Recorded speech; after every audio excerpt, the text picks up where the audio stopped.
Hello, and welcome to the Black Ponder. I'm Neil Trotter, and today we're talking about Walden by Henry David Thoreau.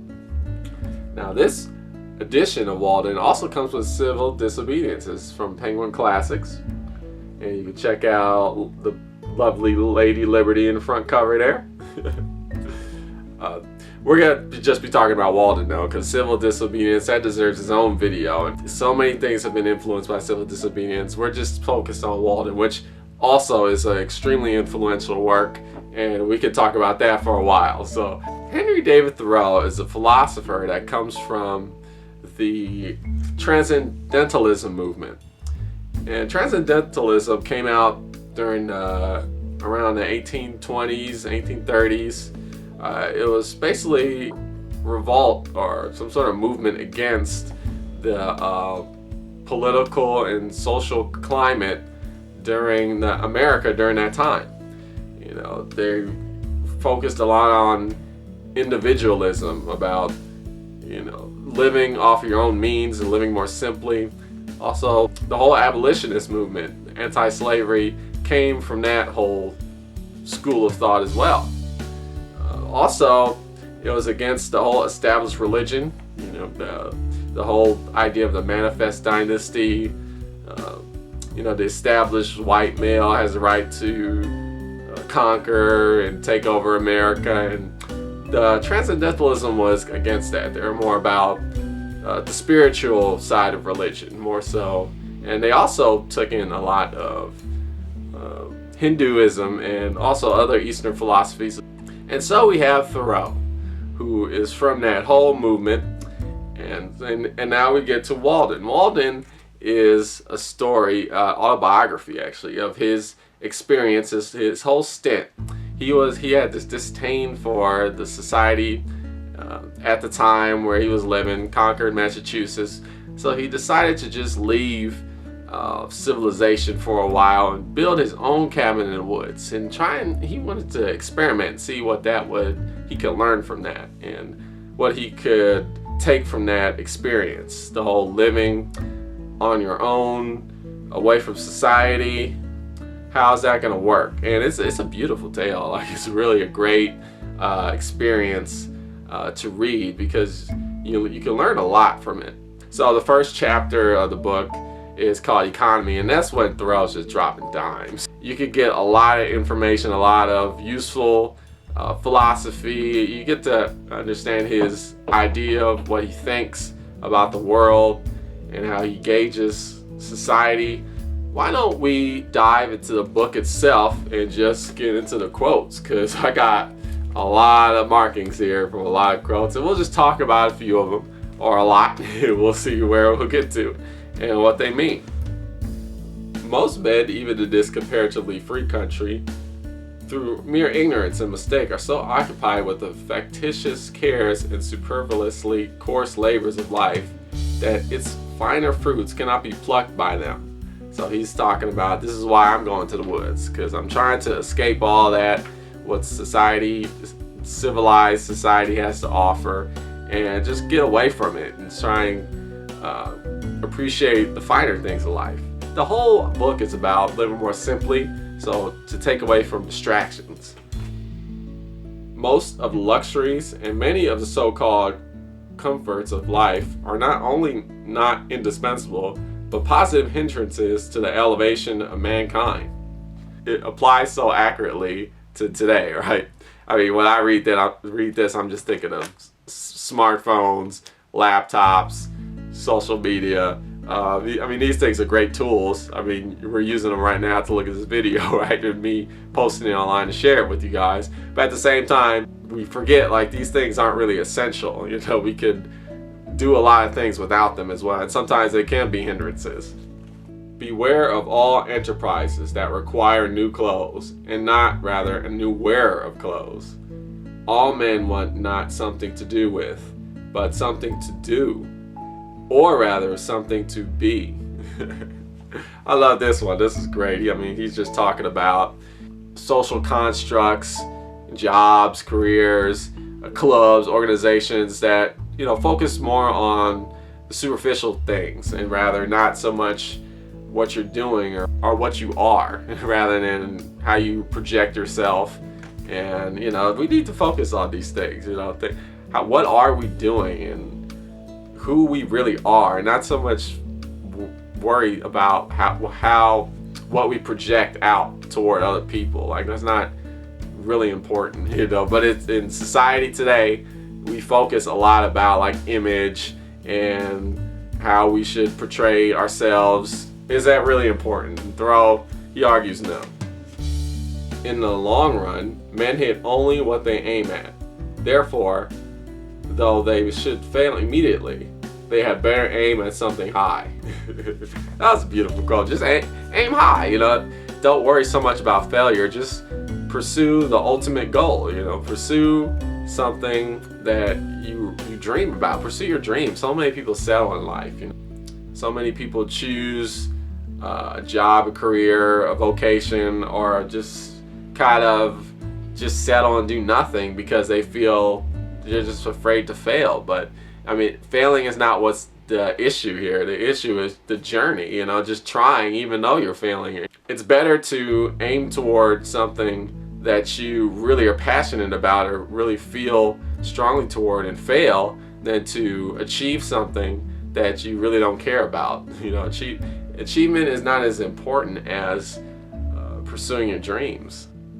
I would rather sit on a pumpkin and have it all to myself than be crowded on a velvet cushion. I would rather ride on earth in an ox cart with a free circulation than go to heaven in the fancy car of an excursion train and breathe a malaria all the way. And we're talking about individualism. We're also talking about settling for less and living simply, because in this society, even today, we're focused so much on luxury and this really high-end possessions that everybody has. We're kind of fighting amongst each other, whereas simply living more simpler and just settling for less, then we have more room to achieve more. And here he backs it up by, but lo, men have become the tools of their tools. You get locked into these things, these high luxury items, whether it's in debt or financially, you're just paying a lot of money because you've got all these high-end, you become tools of these things, or just the tools themselves become like a system, like some sort of machine. Kind of like people say media is like a machine, and it's not so much media itself, it's the people who believe in the media and what the media tells them, and then it's kind of like a circle. We now no longer camp for a night, but have settled on earth and forgotten heaven. There you go. That's a pretty powerful quote. I like that a lot. Even thinking about it from a Christian standpoint, you think like the earth, the world we live in today is temporary, right? And that, heaven is where we want to go. That's where we ultimately want to head toward, correct? But society having us believe that what's important is luxury items and materialism, and that's kind of like having us forget about that.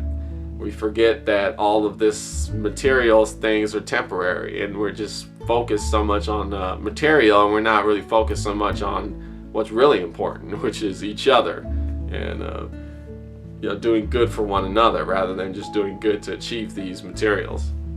He just drives this point even further. The civilized man is a more experienced and wiser savage.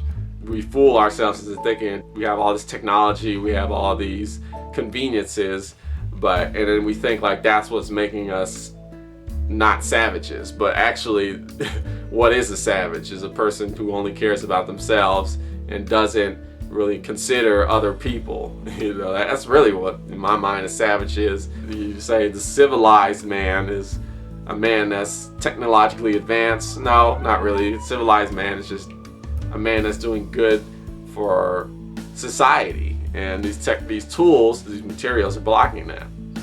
I thus found that the student who wishes for a shelter can obtain one for a lifetime at an expense not greater than the rent which he now pays annually. So as Thoreau builds his cabin, he calculates how much it costs him to build. It's $28.12, right? And today, that's, in today's money, that's about $685. He built a house for $685, a cabin, and it's a simple cabin. But he's saying that, well, I'm not in debt. I can live in a house. I'm comfortable. It's not luxurious, but I have all that I need. So he challenges you, the reader, and says, like, what do you really need in life to achieve? Those conveniences which the student requires at Cambridge or elsewhere cost him or somebody else 10 times as great a sacrifice of life as they would with proper management on both sides. He's just using this as an example. You go to Cambridge or a prestigious university and you're paying like top dollar when you can probably go to just a school that's not so prestigious, spend less money and get the same, if not better, education because you're not focused so much on the prestige. This is just an example. We're focused so much on the luxury of it and we forget what really is important, which is the education in this example, or it's the ability to help each other, or it's the ability to learn. It's all the same. I wish, as you are brothers of mine, that you could have spent your time better than digging in this dirt. And here he's quoting, you say dig it in the dirt because he dug in the dirt to build the foundation for the cabin, and how incredible that experience was for him to build his own house and to have this shelter that he made, that he's living on his own means, and what that teaches you and what you can gain from that. He wishes that you could have a better experience than that, but no, you're not even close, because you're spending so much money on pre-made houses that aren't really necessary, and you're missing the whole point of what it means to actually live in a home. Further into Walden, Thoreau starts talking about, he starts dropping less dimes, and he starts talking more about how he lives by himself, but also encounters several people. He just doesn't shun himself from all human contact whatsoever. He meets a lot of people. Well, not a lot, a few people here and there. He actually goes to town from time to time during his stay in the woods, and he's talking about society in general and making observations. Then he moves on toward his description of the area where he lived, which is kind of very beautiful, I think. He talks about the lake and how the seasons change the lake and how it's frozen. Then he starts getting into talks about how this company came in, this group of people that were trying to harvest ice to sell. It just didn't work out. But the way he describes it is pretty cool. So it's not that he isolates himself from people. He just wants to be able to have the experience to live on his own without financial burden, living simply and focusing on more important things in life. But then he concludes, he starts really dropping those philosophical dimes again in his conclusion, which is the last chapter of the book. I just would like to share some of that with you guys. For the most part, we are not where we are, but in a false position.